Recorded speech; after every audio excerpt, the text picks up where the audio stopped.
Bom dia, pessoal. Espero que todos, tenham tido uma ótima noite, descansado bem, porque o dia hoje vai ser intenso, Vai ter o dia todo, depois à noite aí tem a confraternização. Então, espero que todos estejam bem para a gente iniciar esse painel que é muito interessante e dinâmico. Nós vamos ter 3 palestrantes aqui, E vão falar muitas coisas interessantes, Algumas experiências aí de regimes próprios, Gestora de investimento, certo? Então, nós vamos ter três apresentações.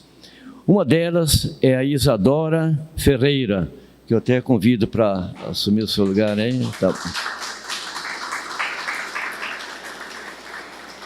A Isadora é gerente de projeto do Atlas, Sistema de Gestão de Investimento de Regimes Próprios, engenheira mecatrônica pela Escola Politécnica da USP, atuou no mercado financeiro e se especializou em tecnologia com foco em FinTech. Próximo aí é o Marcelo Rosa.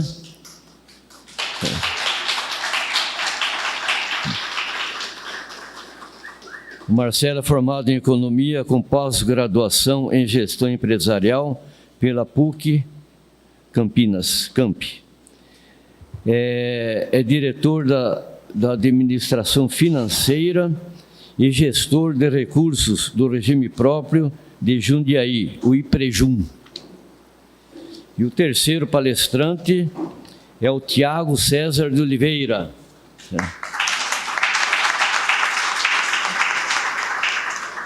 Tiago é diretor-presidente do FUNPREVIT, Fundo Previdenciário do município de Tambaú, desde 2021, formado em matemática pela Unifiob, pós-graduado em gestão previdenciária e regimes próprios de previdência, pela Unileia.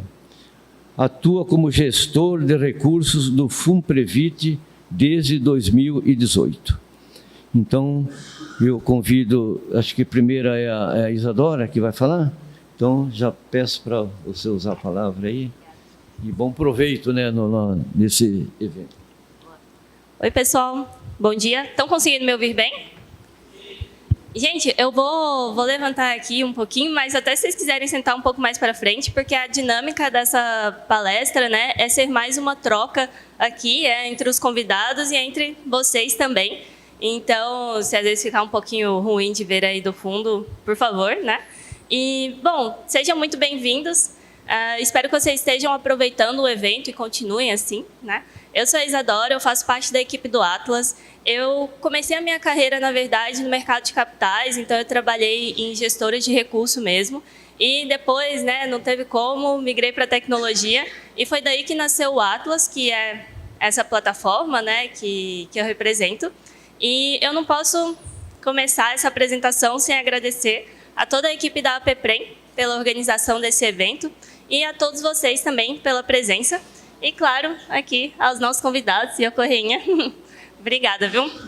Então, bom, pessoal, a nossa proposta aqui, como eu falei, é realmente apresentar uma troca. Então, a gente escolheu como tema gestão de investimentos, casos práticos. A gente quer realmente colocar aqui perguntas e compartilhar experiências práticas aqui dos gestores. Tá bom? Então, sem mais delongas, vamos aqui para a nossa primeira pergunta, que é: o que é feito todos os dias ou com frequências claras pré-definidas dentro do seu RPPS? Então, por favor, quem quiser começar aí.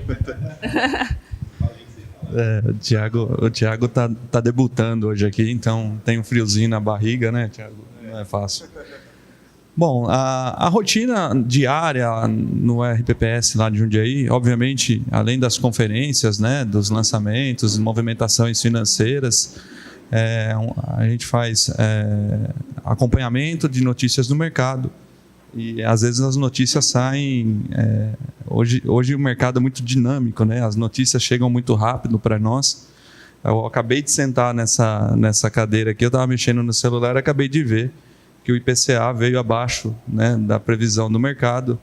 Né? É uma notícia boa, porque a meta vem mais baixa do que a gente estava prevendo.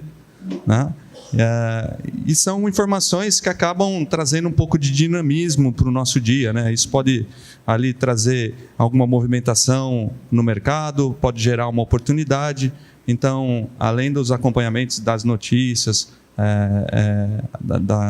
das movimentações do dia anterior, as conferências que a gente realiza, acompanhamento da notícia, ela traz ali um importante guia para nós, que pode gerar aí uma oportunidade de movimentação na carteira, né, um chamado especial no comitê para realizar alguma operação de oportunidade.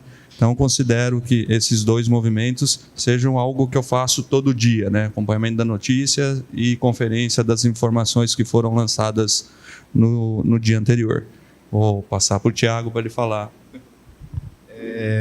Basicamente, lá no FUPREVIT, a gente é um instituto bem menor, é um fundo de previdência. Basicamente, a gente acompanha diariamente as notícias, né? E semanalmente a gente acompanha através dos parceiros, né? Como que tá os investimentos, como que a gente tá realizando os rendimentos, né? E basicamente nós trabalhamos em 3 funcionários lá no fundo e fazemos tudo, né? A gente faz toda a gestão do fundo de previdência, tanto a parte de investimentos quanto a parte de gestão de aposentadorias, de pensões. Então, tudo a gente faz por lá. O comitê de investimento também é formado por 3 pessoas, né? E a gente se reúne basicamente de 15 em 15 dias. A primeira reunião no começo do mês, que é quando os entes passam as contribuições para o fundo, vem o Comprev. Então, a gente se reúne com os dados que a gente pega do mercado, né, para decidir aonde a gente irá aplicar o recurso. E mais para o final do mês, a gente faz uma outra reunião para a gente decidir aonde a gente vai resgatar o investimento para poder fazer a folha de pagamento, né, de benefícios do FUPREVIT. Até acrescentando um pouquinho, Isa, perdão, tá? Eu falei que não ia chamar ela de Isa durante a apresentação, mas logo de primeira eu já chamei ela de Isa. Só acrescentando um pouco, né, a gestão de recurso especificamente, né, no nosso caso lá em Jundiaí, a gente sempre está olhando para um horizonte mais longo. Né? A gente não tem as movimentações que a gente realiza nas carteiras, né, na carteira de investimento, elas são relativamente baixas. Né? As grandes movimentações de APR, se vocês entrarem no nosso site lá e acessar para verificar, são mais para a realização de pagamento de fluxo de caixa ou recebimento de contribuições, como o Thiago comentou. Né? Então, são poucas movimentações que a gente teria ali que realizar, né, para decisão de investimento num acompanhamento diário. Né? Na estrutura da escolha, seleção de um fundo de investimento ou de um parceiro, né, o horizonte que a gente está procurando verificar é um horizonte que tenha um pouco, que seja um pouco atrelado ao horizonte das obrigações que a gente vai realizar. Né? Então, a gente vai escolher lá um parceiro, aqui tem o Lauter da XP, né? tem outros colegas aqui de outras casas. Quando a gente vai definir esse parceiro, né, a gente também espera dele esse horizonte longo, né, um retorno consistente ao longo desse período. Né? Porque é ruim, né, se a gente tentar, nesse dia a dia, fazer um market time, a única certeza que a gente tem aqui é que a gente não vai fazer bem feito. Né? Então, a gente procura escolher, dentro das decisões que a gente toma, no dia a dia, parceiros sólidos que vão nos trazer uma parceria longa, né, num horizonte atrelado com os nossos benefícios. Até porque a Previdência é um assunto longo, né? E, bom, quando a gente faz essa pergunta, né, o que eu acho que é incitar vocês também, o que vocês fazem todos os dias, né? Aqui a gente está falando de rotina, né, que aqui a gente colocou, né, alguns exemplos. Então, que reuniões são realizadas todos os dias, todas as semanas, todos os meses, todos os anos, né? Ter isso bem estruturado é super importante, porque vira e mexe a gente sente que não tem tempo para fazer uma coisa a mais ali, eu não tenho tempo para acompanhar todas as notícias, eu não tenho tempo para acompanhar devidamente minha carteira, e às vezes é uma questão de você realmente estruturar o seu dia e construir essa rotina, né? Então, quando a gente fala, eu demoro muito tempo para fazer tal coisa, às vezes é legal até medir quanto tempo você demora e ver em que pontos também você consegue melhorar, né? Porque dentro da sua rotina, às vezes você tem uma ordem ali que faz mais sentido, tá? Para o seu dia. O acompanhamento de notícias, né, de mercado aí, eu acho que é algo que é natural, né, quando a gente fala de gestão de investimentos, não tem muito como fugir disso. E como vocês acompanham isso também é algo que a gente vai até entrar aqui agorinha. A verificação da posição de investimentos atualizada, né, que é a verificação da carteira ali, que foi comentada também, é algo também super importante, né? Eu acho que vocês, né, aqui devem ter alguns outros gestores de recursos também, vocês devem ter até decorado, né, mais ou menos ali a carteira. Então, dependendo, você olha um valor e já está estranho, sinto que está estranho, sinto que tem algo errado, porque você está olhando tanto aquilo, né, você vê aquela informação todos os dias, que ela já está ali em você, né? Então, essa parte aqui, né, foi mais para a gente começar a conversa aqui de gestão, que é com essa parte básica, né, e de como você pode usar ferramentas e tecnologia para poder ajudar no seu dia a dia. Então, até a parte de, quando a gente pensa em calendário, em lembretes, em usar o seu celular mesmo, são coisinhas ali que vão ajudando, né, nessa construção. Bom, nossa próxima pergunta... Luísa, desculpa mais uma vez cortar aqui, Não, mas eu acho que é interessante, né, até linkando um pouco de calendário que você comentou, né, e as obrigações, e linkando com a fala que você falou da previdência, né, de sermos previdente e tudo mais, né, uma das coisas que a gente procura fazer na rotina nossa lá em Jundiaí é nos precaver, né? Antecipar os movimentos, principalmente de informes, Tribunal de Conta, informes do DAIR, elaboração de relatórios, para não deixar correr o risco. Poxa, aqui, quem opera o CADPREV de vocês aqui? Ninguém mexe aqui no DAIR? Quem preenche DAIR aqui, né? Quem atualiza cadastro? Agora, dessa turma que opera o CADPREV aqui, quem de vocês teve problema de lentidão no sistema, de cair a operação nas últimas semanas? Né? Então, poxa, já pensou? Eu tenho um único relatório lá que coloca um pouco de uma faca no pescoço, porque a prefeitura tem até o penúltimo dia para pagar do mês subsequente para realizar o pagamento das contribuições, né, lá do Instituto. Então, eu tenho que esperar até o último dia para conferir as informações do DIPR. Então, eu tenho a margem de um dia de folga para realizar. Então, eu me antecipo com todas as outras... a informação é bimestral. Então, um mês eu consigo informar antecipadamente, o outro mês, por mais que eu procure me antecipar, não tem como, né? Porque o pagamento só vai ocorrer ali um dia antes de eu ter que enviar o DIPR.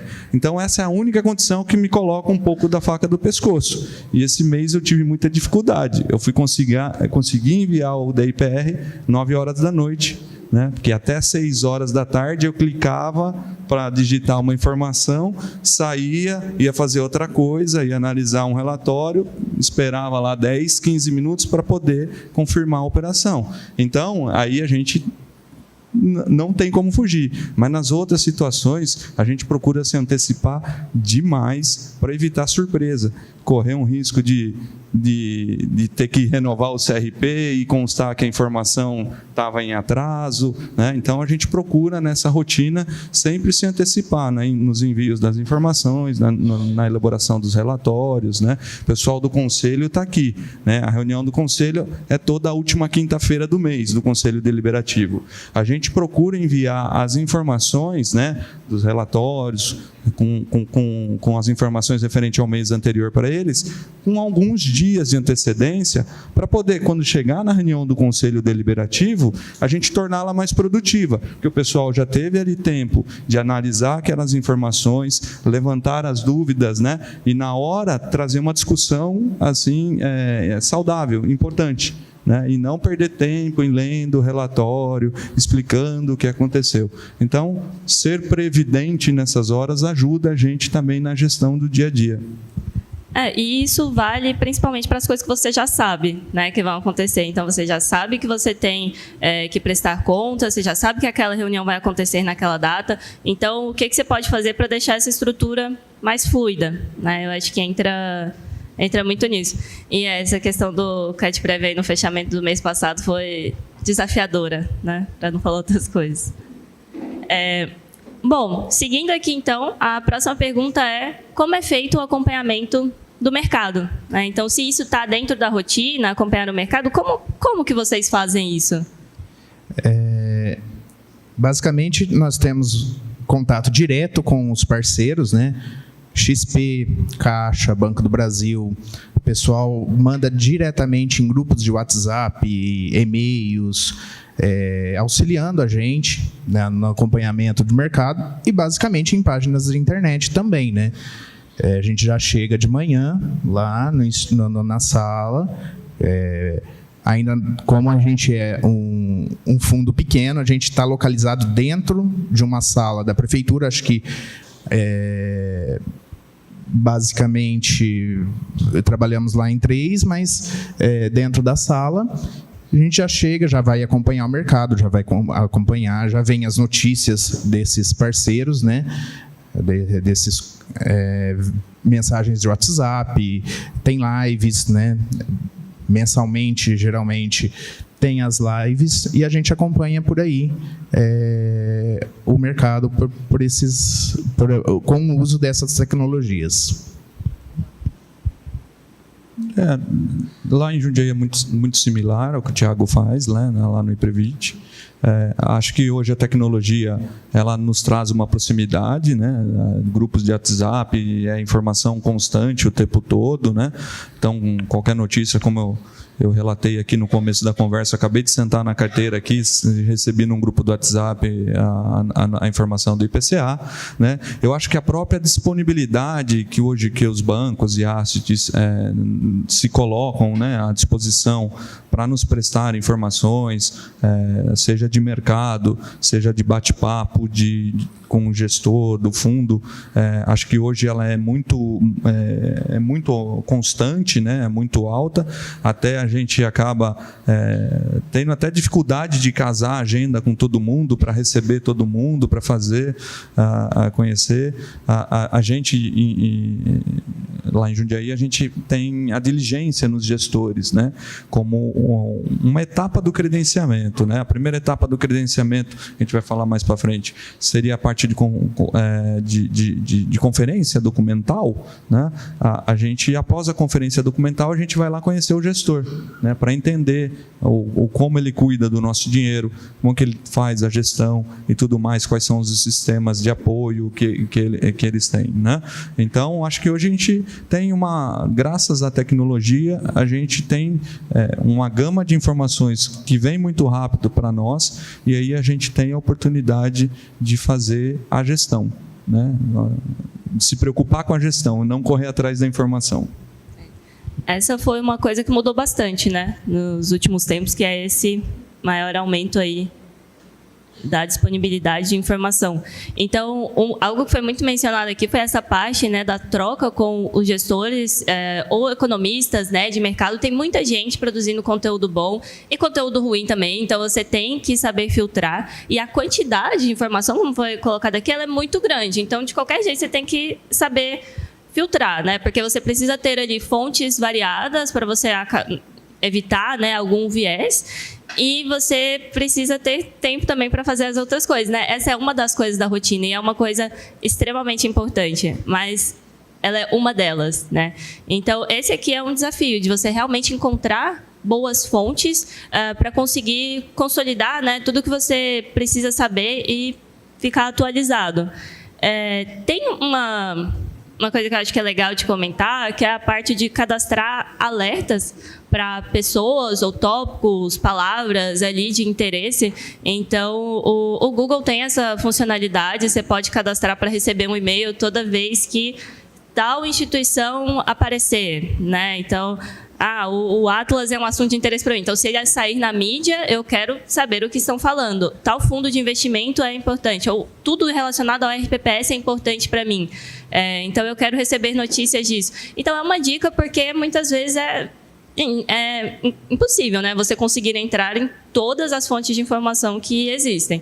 Então, fica aí uma dica, né? E, além dessas reuniões também com gestores, economistas, você consumir ali via WhatsApp, tem relatórios, né, que esse pessoal produz. Então, relatório é um formato de conteúdo que, às vezes, você prefere. Então, vê o que você prefere, né? É mais legal fazer uma reunião, é mais legal você ler um relatório. O importante é ter essa informação e conseguir fazer um bom acompanhamento do mercado, né? Bom, próximo aqui. Como o RPPS formula a política de investimentos? Então, passamos por isso aí há não muito tempo, né? Como é que foi a experiência de vocês? Em 2021, quando eu assumi o FUPREVIT, a gente tinha uma política de investimento totalmente voltada para a renda fixa. E eu já estava na prefeitura, na área financeira, eu estou afastado do meu cargo na prefeitura e exercendo como diretor no FUPREVIT, no Fundo de Previdência. Por mais que a gente acompanhava o mercado, sempre acompanhei, desde que eu me tornei gestor em 2018, o pessoal era muito não pensava em alocar as suas reservas em outro lugar, em outras linhas, se não fosse renda fixa. Então, a gente tinha 100% do nosso capital investido em renda fixa. Aí, conversando com uma parceira, né, a gente chegou à conclusão de que era necessário fazer o estudo de ALM. Como o Ronaldo ontem falou na palestra dele, era impossível fazer uma gestão eficiente se a gente não soubesse utilizar o ALM com o nosso atuarial e descobrir em quais alíneas que a gente poderia estar investindo, qual percentual, utilizando lá o Markowitz, né? Então, nós realizamos em 2021.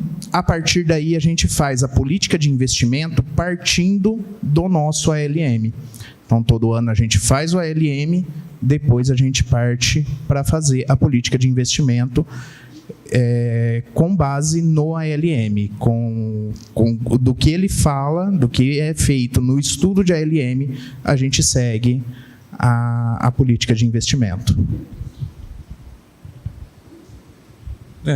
Complementando a fala do Thiago, né, a elaboração da política de investimento ali é praticamente o coração dos investimentos de um RPPS.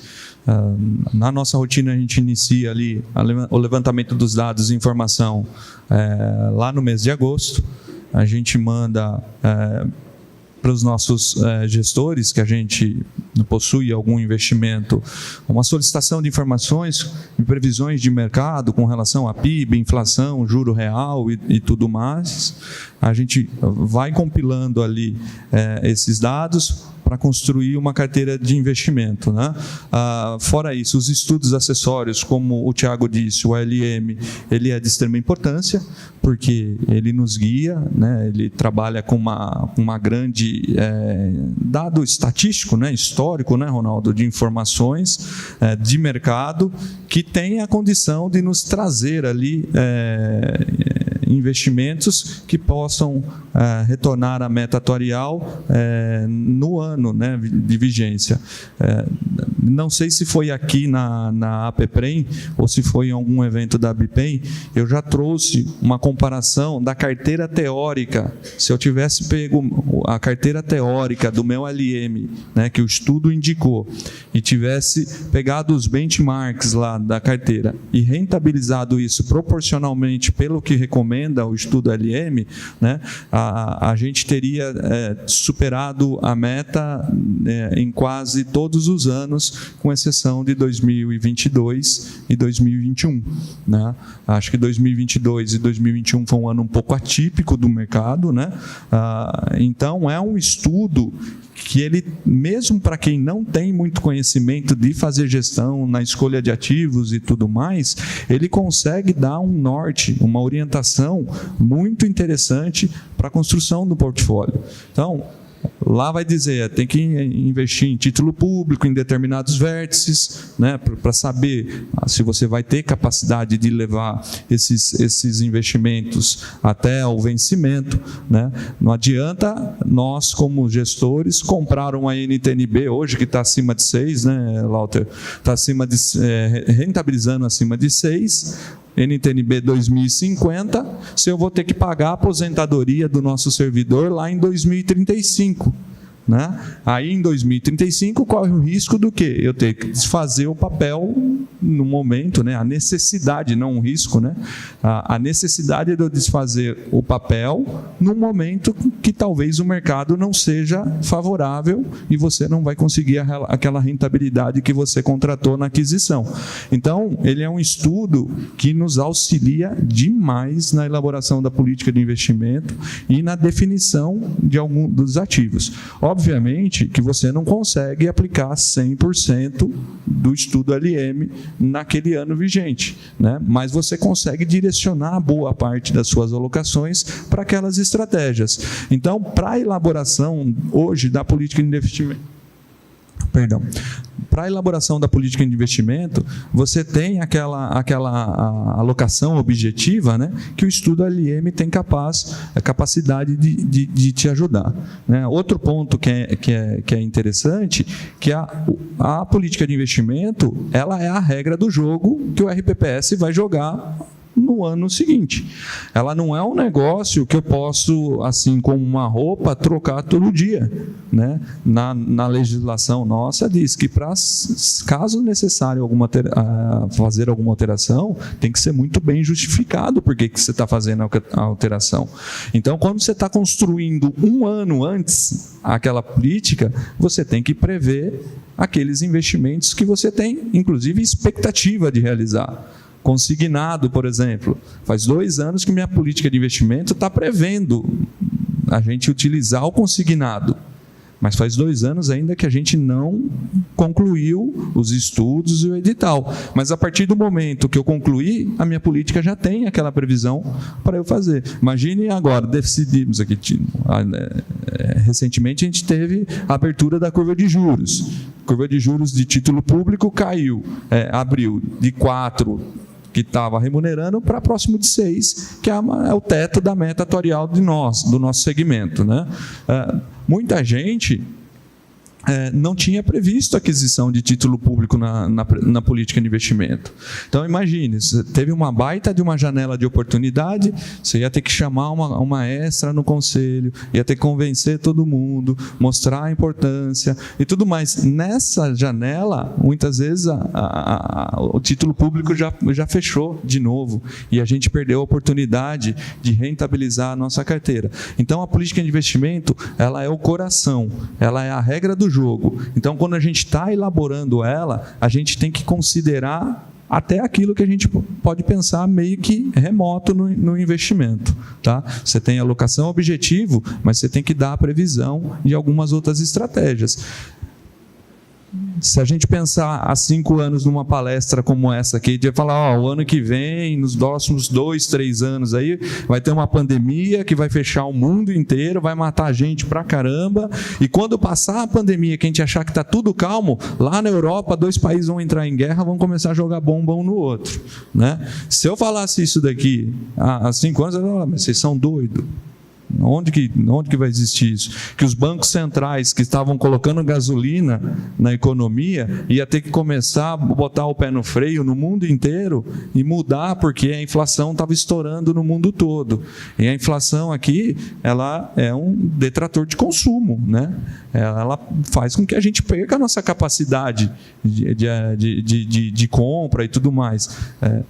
Provavelmente aqui muitos de vocês não tiveram a reposição salarial de acordo com a inflação nesse período, né? Então muitos aí estão com perda de poder aquisitivo. Então a gente teve no mundo inteiro esse cenário, né? Então são coisas que, mesmo que remotamente, a gente tem que prever na nossa política de investimento, né? Justo. Bom, Marcelo, você colocou aqui o exemplo, né? Uma parte aqui da política de investimentos do IPREJUM. É só para ilustrar um pouquinho, né? Isso é um recortezinho bem breve da política de investimento. Obviamente que a política de investimento ela é muito mais abrangente, mas aí tem 2 pontos que a gente considera importantíssimo, né? Que é a alocação objetiva, que é essa previsibilidade que eu estou falando para vocês, e também um ponto que eu trouxe aqui é a gestão do risco. Qual que é aquele risco que eu estou disposto a correr nos investimentos para buscar aquela rentabilidade? São 2 coisas que a gente tem, obviamente, ali que obedecer, né? Então, todos os relatórios de investimentos que a gente vai prestando conta ao longo do mês, eles estão fazendo referência a esses dados. Você falou que não ia investir em consignado, apareceu consignado aqui, você está descumprindo a política de investimento que nós aprovamos, você não está fazendo uma gestão eficiente, né? Nós aqui que eu digo é o nosso conselho, tá, gente? Não estou referindo vocês aqui. E também o conselho dá autonomia para a gente fazer a gestão, né? Então, ele define ali a alocação objetiva e define o risco que eu posso correr para buscar o retorno lá. No final do mês, já pensou se eles me cobram? Falando, poxa, a gente deu uma autonomia para você, você não está cumprindo com o que foi dado de autonomia? Né? Então, eu trouxe mais para ilustrar que são os 2 pontos ali que eu considero que a gente tem que seguir, né? E aqui um pouquinho também das regras, né, fora a política de investimento, né, nós temos também algumas regras acessórias, né? A gente acaba fechando um pouco mais a porta do que a própria legislação. A legislação hoje ela é restritiva para algumas classes de investimento, para algumas casas que a gente pode acessar e tudo mais. Mas nós decidimos ser um pouco mais restritivo. Se a gente buscar um pouco na linha histórica, a 3922, antes da 3922, o Ronaldo me ajuda aí, era 2605, isso, né? A 2605, quando ela começou um pouco antes de 2010, né? 2008, se eu não me engano, foi, né? 2008, era uma legislação que é a 4963 de hoje, tá, pessoal? Que ela se preocupava em definir apenas limites. Você pode investir 100% em título público, mais 30% em renda fixa, em fundos atrelados à inflação, 15% em fundos de renda variável. A gente não podia acessar investimentos no exterior e tudo mais, né? E 2009, 2010, 2011, se você pegar algumas carteiras aqui, acho que o Eliezer, né? Tem esse problema, nós temos lá, alguns investimentos fugiram à boa seleção, né? Porque a legislação ela não previa isso daí. E aí, com o advento da 3922 em 2010, ela tentou fechar a porta. Além das restrições de quantidade, né, de limitações de alocação que a gente pode fazer, ela passou a observar os cuidados que a gente teria que tomar na seleção de um parceiro, na seleção do investimento. A gente tinha que olhar a carteira, tinha que olhar os ativos. Tem um negócio que até hoje está lá, que é difícil de a gente entender, ativos com baixo risco de crédito, né, Lauter? Como que a gente define o que é baixo risco de crédito, né? Americanas era baixo risco de crédito, né? Então ela passou a trazer alguns cuidados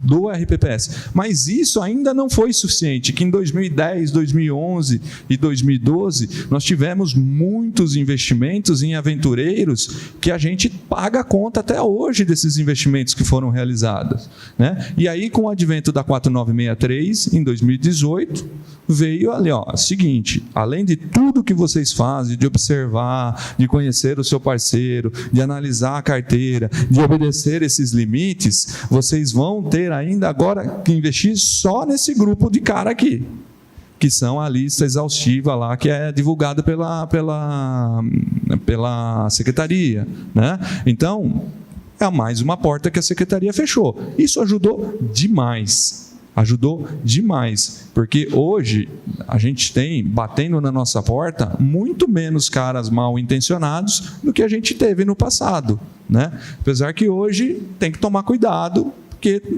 tem alguns conseguindo se infiltrar nesse meio, né? Algumas instituições estão se infiltrando nesse meio, então a gente tem que tomar cuidado com aquele parceiro que está comprando.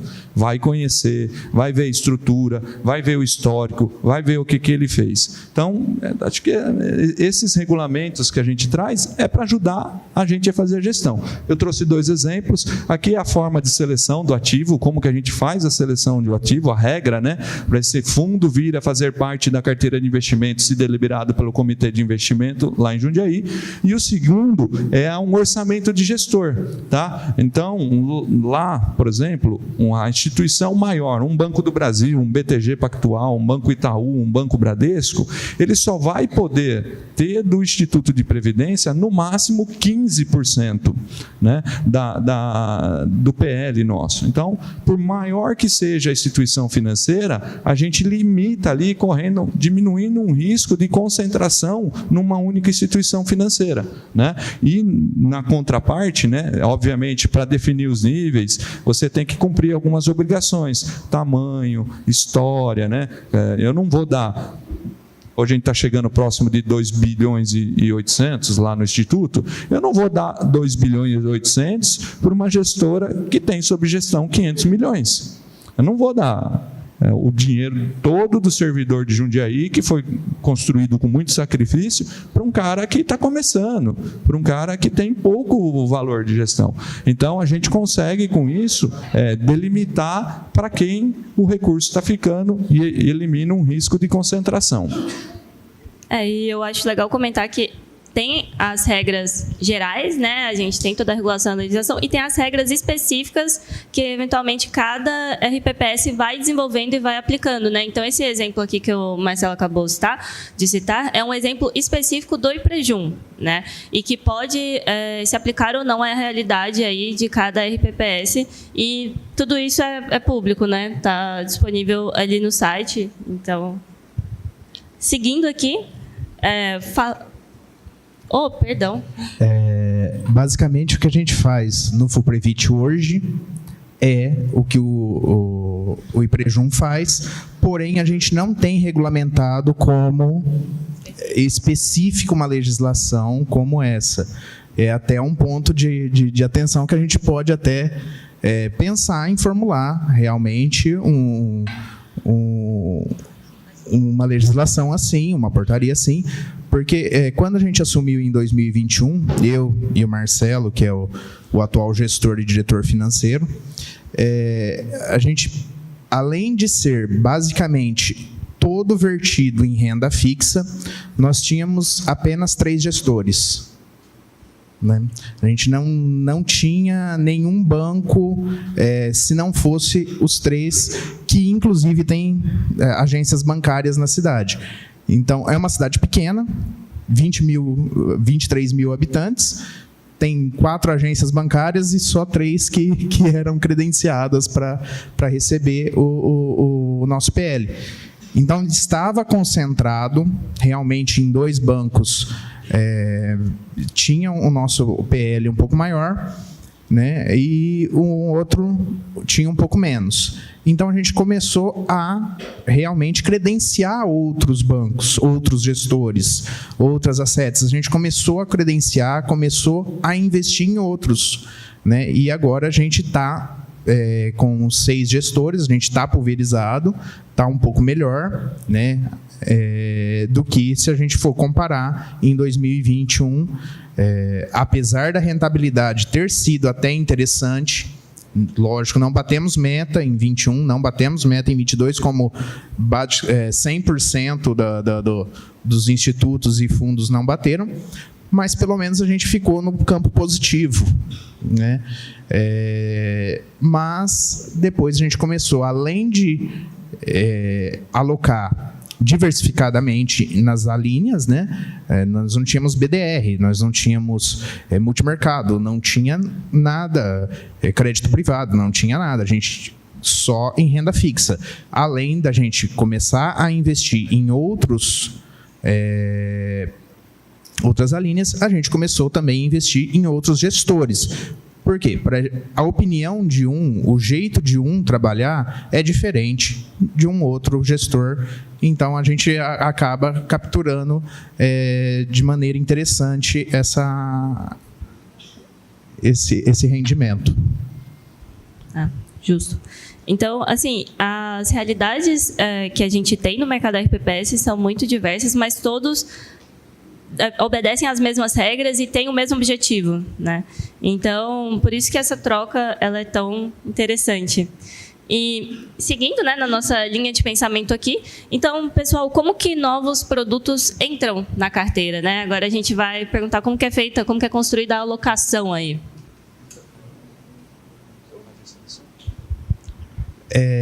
Com isso, né, com essa diversificação de gestores, a gente pega a política anual, né, a política depois de fomentada, depois de aprovada, a gente entra em contato com esse pessoal que está credenciado ao FUPREVIT, com esses bancos, né, com as assets, e a gente vê quais os produtos que se enquadram na nossa política, quais eles têm, a gente vai pedir análise, a gente vai passar para a consultora, a gente depois vai passar para o comitê de investimento e para os conselhos para ver se é aprovado a gente colocar esse novo investimento no nosso PL ou se a gente acaba não investindo nele, né? Teve casos de a gente chegar, aí a gente esbarrar já na consultoria, a consultoria falar, não, ó, esse aqui não é interessante, a gente está investindo, então a gente já não investe. E teve casos de que na hora que a gente chegou para o conselho, para o comitê de investimento, o comitê, ó, eu acho que não é o momento, então a gente também acabou não investindo. Realmente, inclusive, no que se refere o que o Marcelo falou, dos títulos diretos, NTNBs, a gente não tinha previsão alguma de comprar, mesmo o título direto. Então, a gente teve que esperar um ano para poder fazer a política de investimento prevendo a aquisição de NTNB, e com isso, o que a gente fez? O caminho que a gente teve foi investir em fundo vértice. A gente investiu em fundo vértice e deixou, no caso, chegar mais para a virada do ano. No outro ano, aí a gente conseguiu fazer a aquisição do título direto. Uma das coisas que, até pegando um gancho do que a Isa e do Tiago falou, aqui a gente tem um RPPS do tamanho de Jundiaí, que é muito parecido com o tamanho do RPPS de Barueri, do tamanho do RPPS de São José, do Mateus, né? E tem RPPS do tamanho do FUPREVIT, né? Eu acho que, assim, uma das coisas que a gente tem que entender é que, assim, primeiro é que não existe certo ou errado no que a gente está falando aqui, tá? Não significa que se você está fazendo diferente do que o FUPREVIT está fazendo, que você está fazendo diferente do que Jundiaí está fazendo, é errado, né? Significa que existem formas de gestão. O que a gente está trazendo aqui, né, Isa, é simplesmente a forma que a gente faz a gestão, né? O que eu trabalho muito com a equipe, né? Até pouco tempo, há um ano, a minha equipe, o Lauter conhece bem, era eu e mais uma pessoa.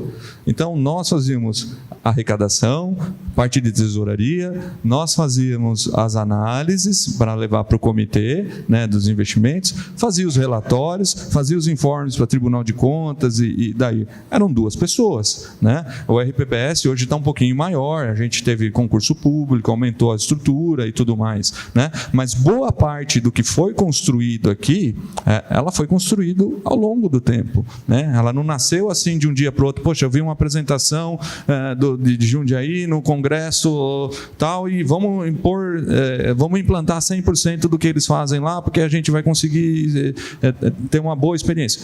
Não, né? A gente é uma escada. A gente foi implantando essas coisas, mesmo que éramos em 2 pessoas, pouco a pouco. A gente implantava, avaliava, boa, já estamos familiarizados com tudo, vamos dar um próximo passo, né? Então, isso daqui é uma construção, né, que foi feita. Aprendemos com as dores, com os erros que foram feitos no passado, né? A atas hoje, por exemplo, eu até comentei com a Isa que eu ia trazer uma ata do RPPS para cá, né? A ata lá de Jundiaí hoje tem 60, 70, dependendo da discussão, páginas, né? Porque além do resumo do que foi discutido na ata, eu trago todos os estudos que embasaram para uma tomada de decisão, né, do comitê e tudo mais, né? O comitê de investimentos em Jundiaí, ele tem caráter deliberativo. Então a equipe hoje de investimento, ela aumentou um pouquinho, né? Nós somos em 3, agora não mais 2, né? Mas o credenciamento está apartado disso tudo agora, né? É uma outra área. Então, investimento em si, nós somos em 3.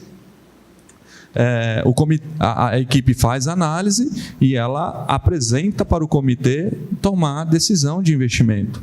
Então, não é movimentado, a não ser no fundo caixa, R$1 sequer no IPREJUM, se não tem a discussão no comitê e a definição pelo comitê de investimento. Então, independente dos tamanhos que a gente tem, né, a minha boleta, a do Eliezer, a do Matheus, é de 40, 30, 25 milhões. A do Funprevit é um pouquinho melhor, mas o objetivo nosso é o mesmo. Lá na frente é garantir a aposentadoria de cada um, né, do servidor público, né? Então, o que eu recomendo? Faça devagarzinho aquilo que você tem condição de fazer no RPPS. O Cleiton de Robinéia, que é um amigo meu, não sei se ele está presente aqui, é uma característica muito parecida com o Funprevit. Ele abre o portão, ele atende... É a definição de acúmulo de função, né? Exato. Ele atende, é o famoso cruza a bola e cruza a bola na área e corre na área para cabecear, né? São características diferentes de cada RPPS, né? Mas cada um tem que saber aonde igual a gente entrar no mar, né? Saber até onde você pode ir. Mas o camarada está nadando lá no fundo, ele tem uma experiência que você não tem. Eu vou com a água até a cintura, eu não vou me aventurar. Mas faça bem feito, independente do tamanho que você tem, dá para fazer trabalho legal, desde que você saiba o nível que você está. É muito parecido com o que o Marcelo falou, tomando esse gancho. A gente, em 3, né, no RPPS, a gente acabou dividindo, né, cada um faz uma parte, né, e a gente vai fazendo aos poucos, a gente vai fazendo devagar. Lógico, a gente tem... o ano passado a gente teve 20 aposentadorias, né? É muito pouco, é muito... o movimento é pouco, mas mesmo assim a gente deu conta de fazer em 3 funcionários lá. A responsabilidade, seja minha com 3 funcionários lá, um fundo de previdência pequeno, é a mesma do Marcelo num RPPS bem maior, né? O que a gente quer deixar bem claro é que não existe jeito certo ou errado, ponderar o que cada um faz que possa servir de ajuda para alguém. E mesmo vocês que têm experiência muito maior do que eu, que estou há 3 anos só, às vezes compensa passar para a gente ver o que a gente pode estar fazendo também. Essa é uma coisa que eu sempre comento que é muito legal no mercado RPPS, né? Porque não é uma concorrência. Todo mundo tem ali o mesmo propósito, então essa questão da troca ela é super legal, porque a gente sempre vê RPPS que liga para o outro e fala assim, olha, eu estou com dificuldade aqui porque eu acabei de entrar e não estou sabendo fazer essa prestação de contas, sei lá o que, não está dando certo, estou com essa dúvida. E as pessoas, em geral, se mostram muito disponíveis para auxiliar. Então, eu acho que essa é uma característica super legal, né, desse mercado e que a gente tem que aproveitar. Acho que agora eu vou ficar um pouquinho em pé, viu, Isa? Já fica mais fácil. Por favor, fica à vontade. Eu cansei de ficar um pouco sentado. A gente elaborou a política de investimento e eu falei para vocês dos controles que a gente tem. Está aqui, né? Dos controles que a gente tem para além da política de investimento, que são como que a gente define um fundo de investimento para fazer parte da carteira do RPPS. Aqui é um breve exemplo, né, de como hoje a gente faz uma análise. Até pouco tempo, e isso foi aprovado pelo nosso conselho este ano, né, essa forma de fazer análise, tá?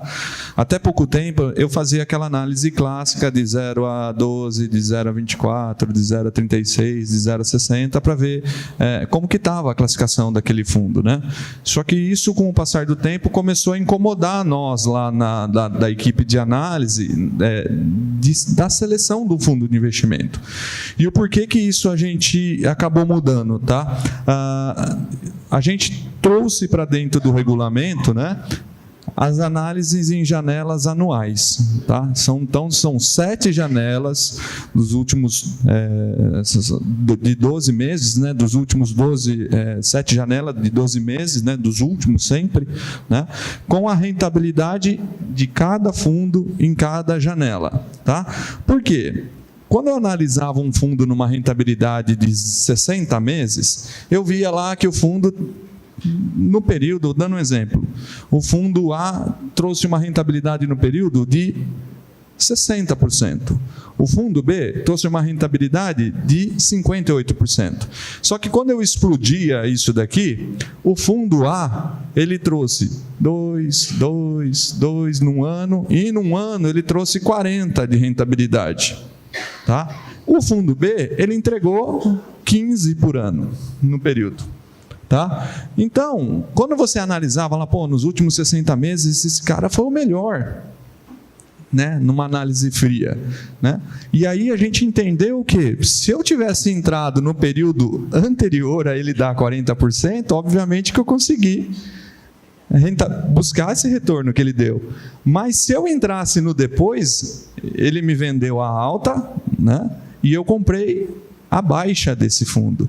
Então, a gente trouxe aqui essas janelas exclusivas de 12 meses para a gente poder fazer uma análise mais profunda.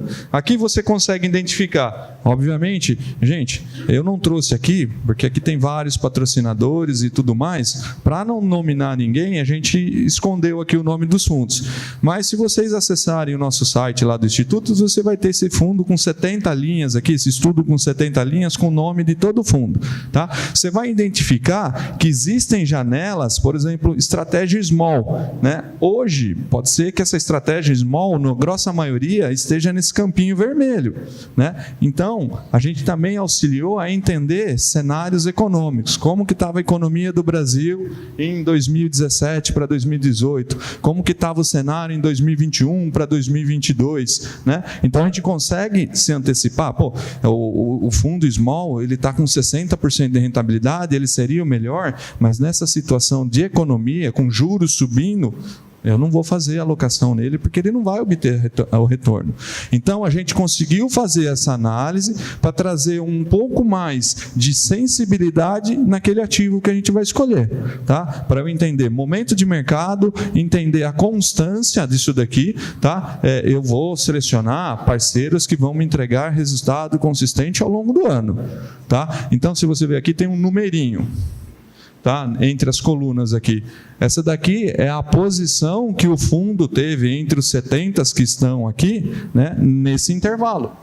Então, esse fundo aqui, ele foi primeiro. No 12 meses posterior, ele foi primeiro.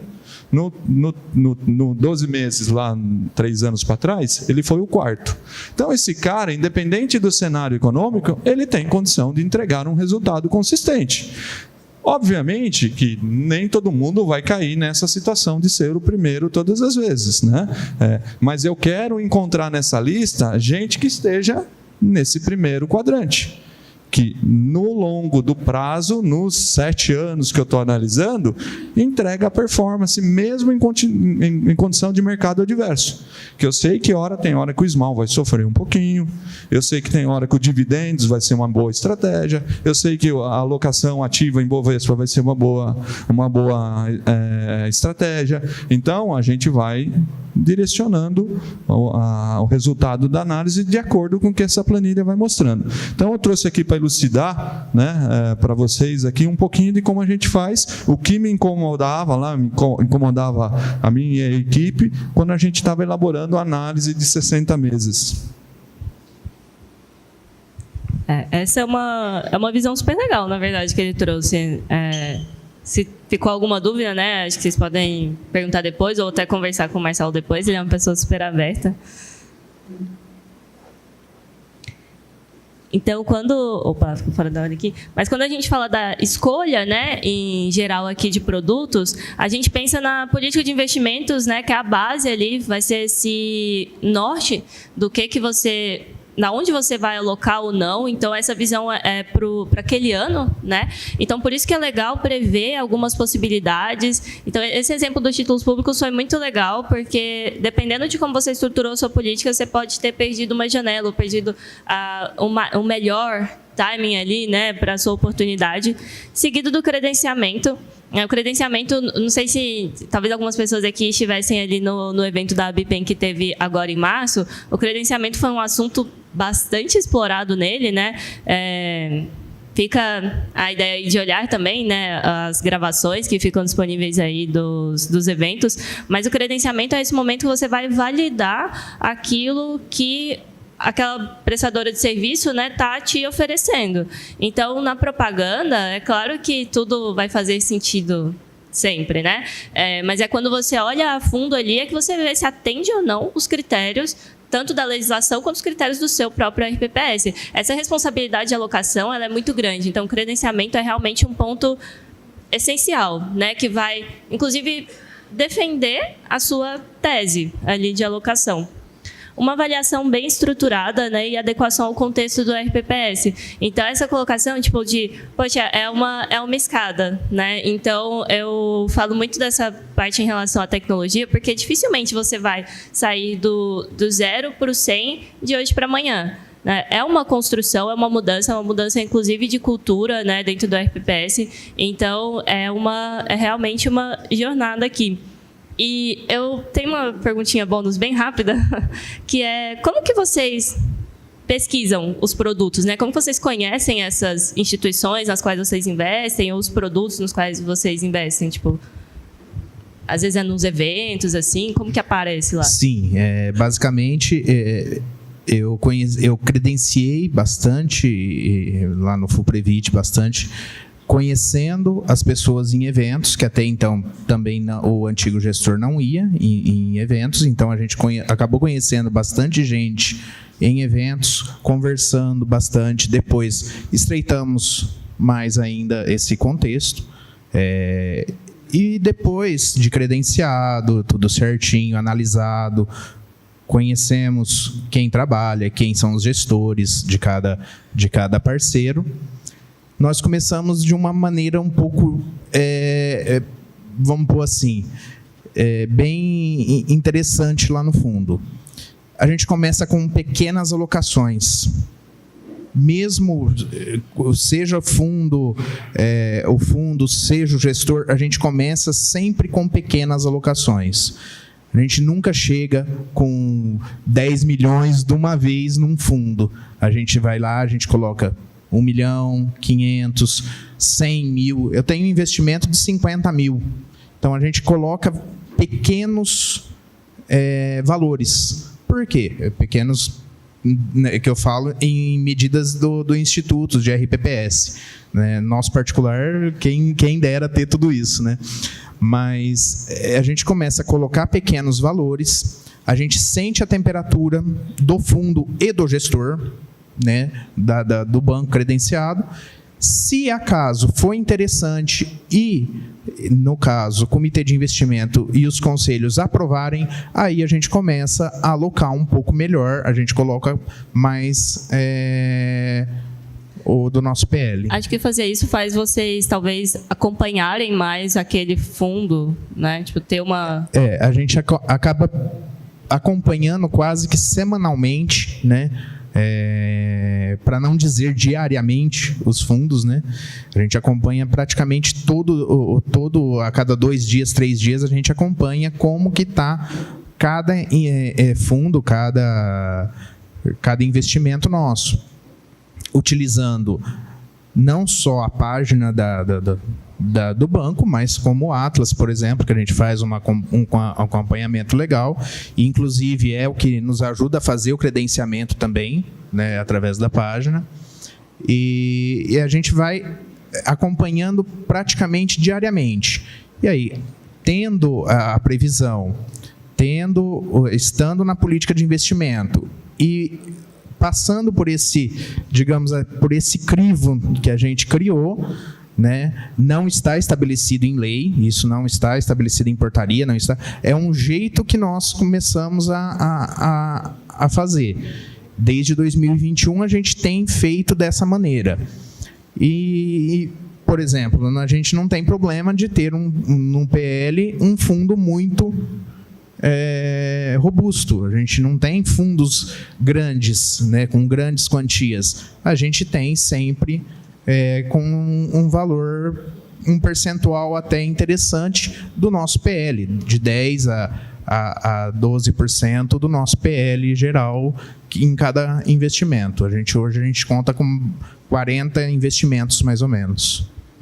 De maneira indireta, parece até um pouco com o que o Marcelo falou, né? De você restringir ali quanto que você coloca em cada gestor. Acho que acaba tendo esse efeito, essa atitude também. Até pegando um pouco da fala do Thiago, assim, o que muda é a quantidade de zero que a gente vai digitar na boleta. Porque o trabalho pós é igual. Ele vai ter que... O controle que ele vai ter que fazer de um fundo de investimento com 50 mil, como ele disse, a aplicação, é o mesmo que eu tenho que fazer num fundo de 50 milhões. Né?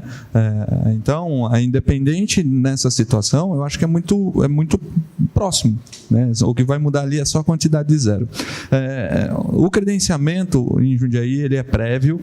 A legislação, puxando o gancho para a legislação mais uma vez, ela diz que o credenciamento tem que ser prévio à aplicação, né?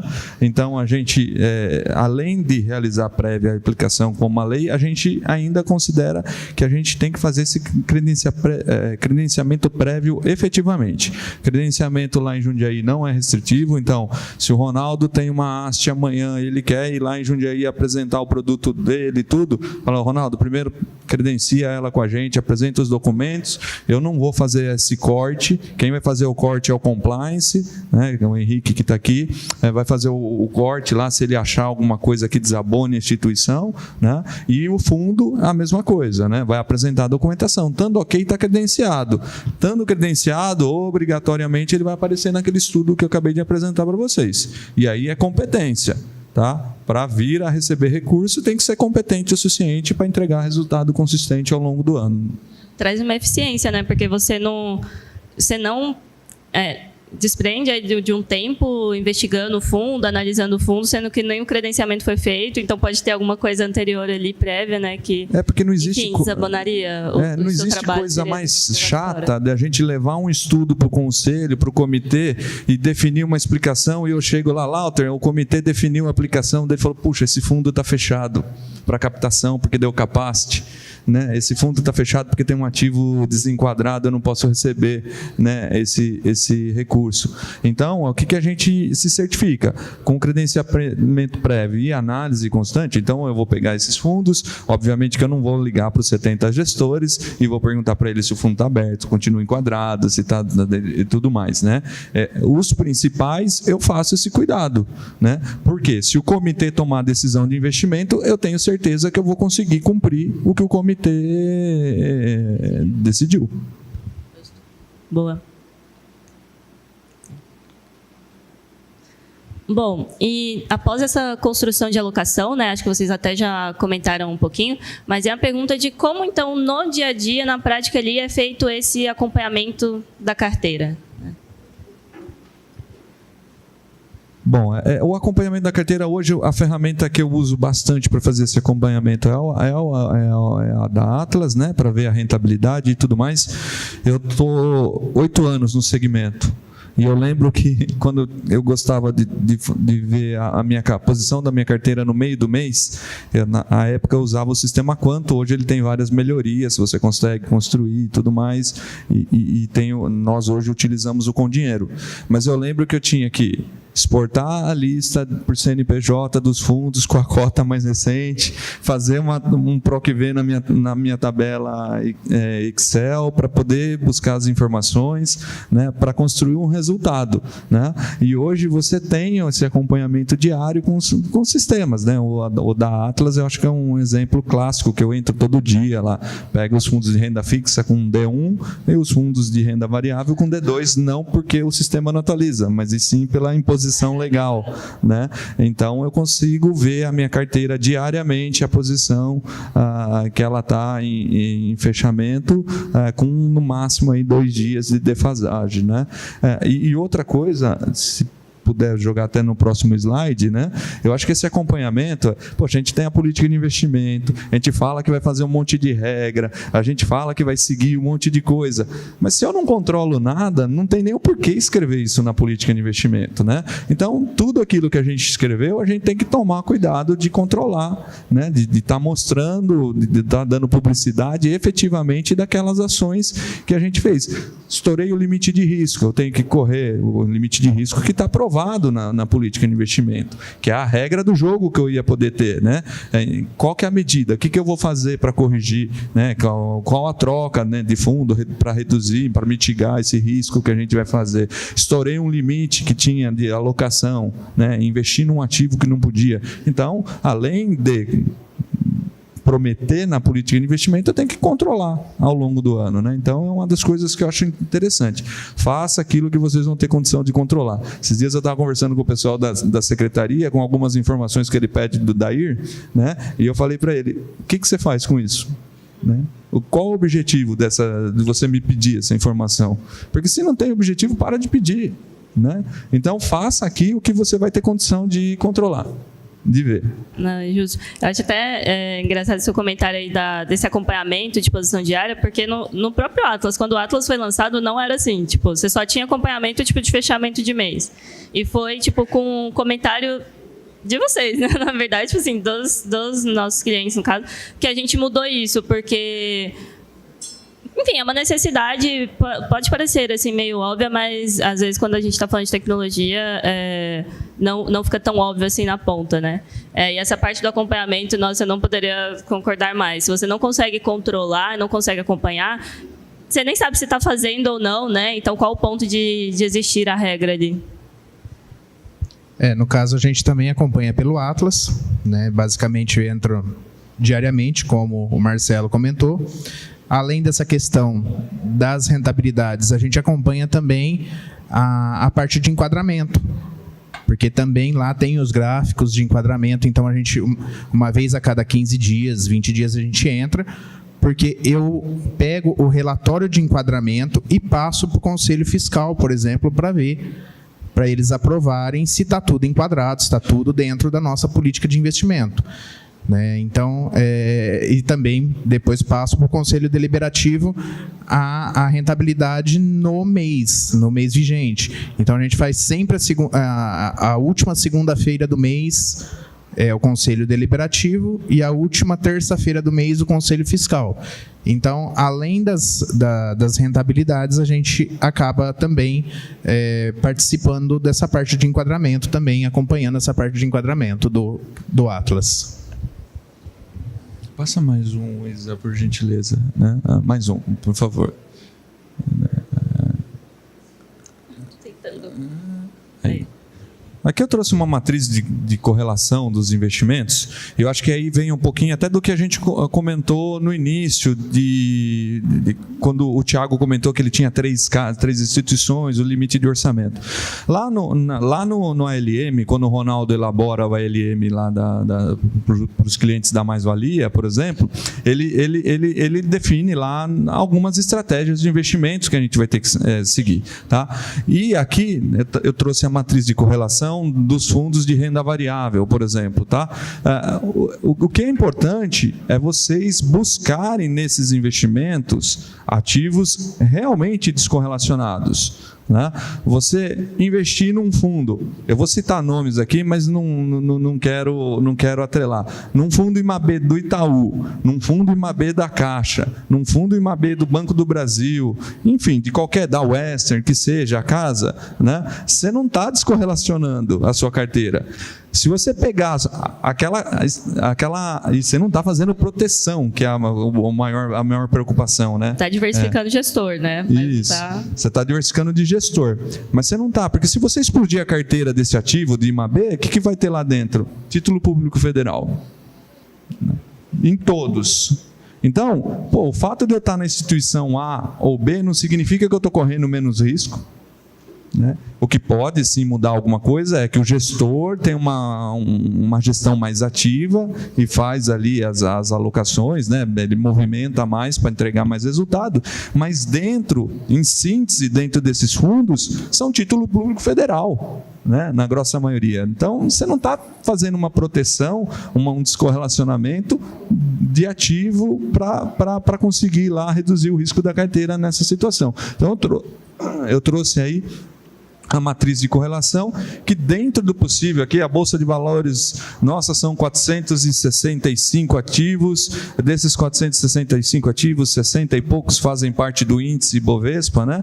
Então são um grupo muito pequeno, né? Então, por mais que eu aloque em fundos de investimento com estratégias diferentes, a gente não consegue descorrelacionar muito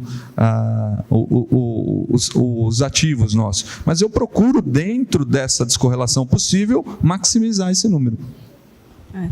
Eu acho legal esse gráfico também aqui do risco-retorno, né? É um gráfico super comum da gente ver na área de investimentos, mas que ele é muito ilustrativo, né? Então, é isso. Bom, se a gente falou aqui de alocação, né, acompanhamento aqui, o acompanhamento da carteira, né, a gente fala aqui de acompanhar os prestadores de serviço, né, ter esse contato próximo, ativo com eles, colocar isso nas rotinas, né, que vocês têm, utilizar plataformas tecnológicas. A gente tem hoje muita tecnologia à nossa disposição, ver o que se adequa melhor ao seu RPPS é super importante. E essa verificação profunda também dos ativos, né, então quando você aloca, chegar realmente até o ativo final, entender se aquele ativo final faz sentido para o seu RPPS, se o risco dele faz sentido antes de alocar e depois de alocar também, né? Porque as carteiras ali dos fundos, elas não são estáticas. Então, esse trabalho é contínuo mesmo. E se a gente perguntou como que um ativo entra na carteira, né? O que faz um ativo sair da carteira de vocês? Com esse acompanhamento que a gente faz, né? A gente vê qual que não está interessante, né, desde que esteja com rentabilidade, mas aquele que não está se enquadrando muito legal, aquele que não está entregando. E aí a gente, no caso, a gente pede o resgate, a gente realoca, né, aquele que às vezes tem fundos que chega no fim do mês, 2, 3 meses seguidos sem entregar o que a gente esperava. Então, aí a gente acaba resgatando, pedindo resgate e pedindo, no caso, realocando ele em um outro investimento que talvez esteja um pouco melhor. Vai nesse acompanhamento diário que a gente faz, mas a gente tenta vamos pôr aí uma colher de chá para o investimento, esperar um pouco para ver se caso ele não retorne, mas se dentro de 2, 3 meses ele não deu o rendimento esperado, aí a gente pede o resgate e realoca ele. Conosco lá a análise para desinvestimento, a gente faz análise em janelas trimestrais, né? Os últimos 3 janelas trimestrais, e o que faz o fundo sair, efetivamente, ele não cumprir o que ele disse que vai cumprir. Você vai entregar o benchmark Ibovespa, ele não está batendo o benchmark Ibovespa nessa janela. Então, essa é uma das situações que fazem. Outra situação que é esporádica, vamos supor que a instituição X teve uma notícia que desabone ela no mercado, que a gente entende que é um risco de imagem, que pode trazer o risco de imagem, gente, é aquele risco que eu apresento. Se aconteceu isso com o Instituto A, o Marcelo lá de Jundiaí, que escolheu esse fundo lá, também fez do mesmo jeito, né? No caso, vamos supor, um caso de corrupção para um fundo entrar na carteira de alguém. Tá, se estourou essa bomba lá no Previt, não me leve a mal, viu? Hipoteticamente, estourou essa bomba lá no Previt e o Marcelo tem esse investimento lá no RPPS de Jundiaí, muito provavelmente o Marcelo também recebeu dinheiro para colocar esse fundo na carteira. Isso aí é risco de imagem, eu não quero correr esse risco. Então, se eu tenho esse investimento na carteira, ele vai sair, tá? Porque eu não quero amanhã alguém puxa minha carteira e falar: esse cara recebeu dinheiro para colocar esse fundo na carteira. Então, basicamente, o que faz descumprir ele sair da carteira é não cumprir o que ele disse para mim que vai entregar. Justo. Pessoal, a gente está aqui nos minutos finais da nossa conversa. Infelizmente, a gente pode até prolongá-la ali, né, durante o evento ou num evento online, a gente pode organizar também. Opa, não está certo. Mas a gente fala aqui um pouco, né, sobre desinvestimento, então essa avaliação constante dos ativos e ter parâmetros e processos bem definidos. O negócio tem que entrar e tem que sair conforme as regras que forem estabelecidas ali dentro do seu RPPS, né? A gente ia falar um pouquinho aqui sobre certificação, né, para compartilhar a experiência aqui dos dois. Falar um pouco sobre a nova certificação, essa obrigatoriedade, mas acho que o mais importante era mesmo a experiência aqui. Então, eu vou pedir para vocês juntarem isso aqui na última pergunta, né? Claro, o uso da tecnologia, gente, isso aqui, se me deixar, acho que vocês não saem daqui hoje, né? Então, a tecnologia ela está muito presente no nosso dia a dia e esse material também fica disponível, tá, gente, no site da APPrem. E se vocês pedirem para a gente também, a gente compartilha sem o menor problema. Mas quando a gente pensa em tecnologia, né, a parte de autonomia, de você ter tudo na sua mão, é algo essencial, tá? A parte de eficiência e produtividade é o que vem na nossa cabeça. Falou em tecnologia, é isso, né? Eu quero fazer as coisas melhor e mais rápido. Então, ter realmente esse apoio tecnológico é algo muito, muito interessante mesmo para o seu RPPS. E a parte de melhoria contínua, que vale para todas as áreas e para tudo que for feito, né? Mas eu queria trazer aqui, então, a nossa pergunta final, que é: quais você considera os maiores desafios aí como gestor de RPPS? Pois é, puxando um gancho rapidinho, assim, o resumo para mim do uso da tecnologia no RPPS é a gente ganhar tempo e gastar tempo com aquilo que é importante. Perfeito. Né? Então, em vez de eu ficar gastando 2 horas para construir uma planilha para saber quando foi o resultado do ano passado, do mês passado, eu entro no sistema com um login lá e senha, dou enter, já sai o resultado. E eu vou pensar na análise. Então, acho que a tecnologia ela vem nos ajudar. Né? E o que é mais chato, o maior desafio do RPPS, eu vou dar um rápido aqui por causa do tempo, tá, gente? Os imprevistos. Hoje de manhã eu abri minha mala, e quando eu montei minha mala antes de vir para cá, eu peguei uma meia preta e coloquei dentro da mala, né? Achando que era minha meia social. E hoje de manhã, quando eu fui me trocar para vir para cá, eu descobri, na verdade, que eu trouxe o meião de futebol do meu filho. Então, mas, assim, alguém tinha reparado, eu dei um jeitinho de esconder aqui a marca da lupa. E, ó, meu filho tem 6 anos.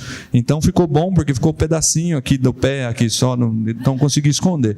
Então, é os imprevistos que é ruim. Porque a gente faz uma baita seleção de ativo lá, a gente cuida, vai conhecer a casa, pega o histórico de retorno de investimento, né? A gente procura tomar todos os cuidados de investimento, daí um bendito joga uma bomba lá no país, ou o presidente do país, ou o presidente, né, de uma nação dá uma entrevista contrariando tudo aquela expectativa do mercado. Então, por mais que a gente tome todos os cuidados, a gente às vezes está ao sabor das ondas do mar.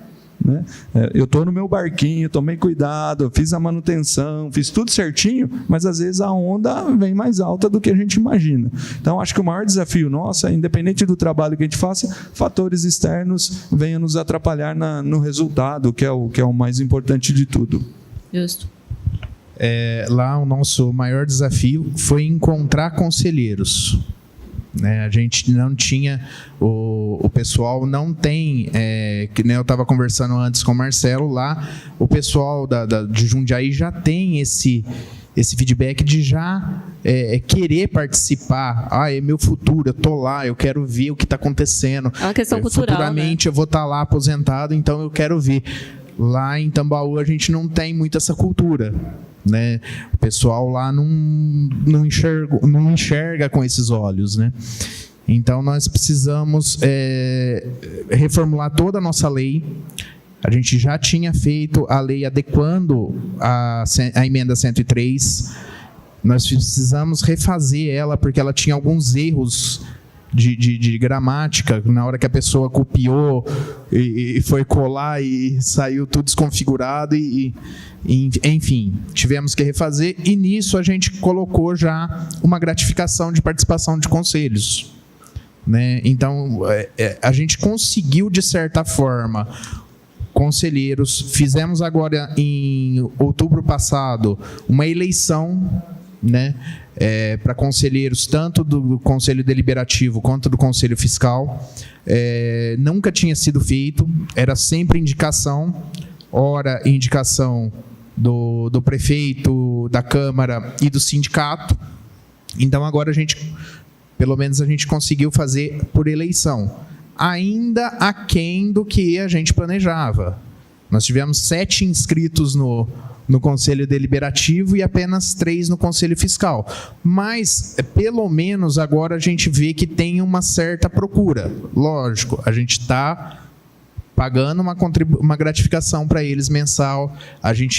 Agora eles estão fazendo o curso da BCPrev para certificação, né? Para eles terem a certificação. E isso vai muito do que a gente entende da certificação. Necessário para não acontecer de chegar numa reunião, mas por que não investe lá em Bitcoin? Né, o que eu e o Marcelo conversamos antes. O RPPS não pode investir em Bitcoin. Então, pelo menos, com a nova certificação, os conselheiros já vão cientes do que pode ser feito, do como que é feito, pelo menos uma parte da gestão do recurso e da gestão do previdenciário do RPPS. Perfeito. Bom, gente, a gente tem 3 minutos e meio, então eu queria agradecer muito, principalmente a presença de vocês dois. Obrigada por você também, Corrinha. E talvez tenha tempo para uma pergunta, se tiver alguma. E se não, muito obrigada, viu, pessoal? Foi um prazer trocar uma ideia com vocês. Bom, se alguém tiver alguma pergunta, pode levantar o braço que a gente vai até vocês. Se quiserem vir aqui falar direto com a gente também, serão super bem-vindos. Eu agradeço aí a presença aí da Isadora, representando a Atlas, né, na área de tecnologia, o Iperejum, né, o Marcelo, o Tiago, aí representando o FUPREVIT, lá de Tambaú, né? São 2 regimes próprios, uma é autarquia e outra é um fundo, mas os 2 têm as mesmas exigências, tá bom?